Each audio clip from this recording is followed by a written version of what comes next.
boshlaganimdan beri bir dona ham garmon yoki bironta tabletka olib ichganim yo'q. Hammasidan qutulib, mana Allohga shukr hozir. Assalomu alaykum. Men Dildora Zohidova, yoshim 54 da. Men Qaral klubga bronxial astma bo'lganligim sababli kelib qolganman.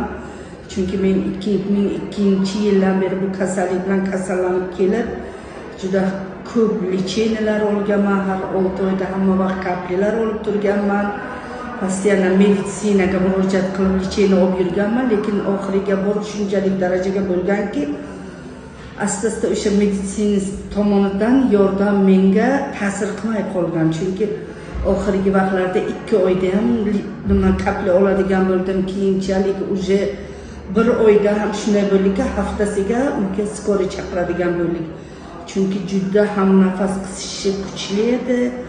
Keyin badanlarimda har xil qichmalar toshadigan bo'ldi, quloqlarimda, jenskiy organlarimda qichmalar, juda ham malochkalar bo'lib ketdim. Chunki ko'p mana bu ukol dori olgandan griboklar bo'lib ketganman. Garmonlar olganman, tinmay. Majbur bo'ldim. Bu 24-yil yanvar oyida mana shu Qaral klubga boshqa ilojim qolmadi.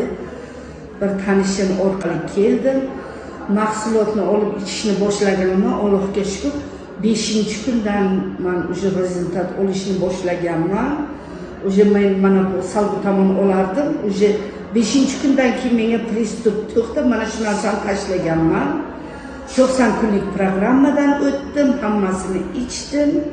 Allohga shukr, menda mana shu kelib mana shu mahsulotlarni ichishni boshlaganimdan beri bir dona ham garmon yoki bironta tabletka olib ichganim yo'q. Hammasidan qutulib, mana Allohga shukr hozir yaxshiman, o'zimni juda ham tetik his qilaman.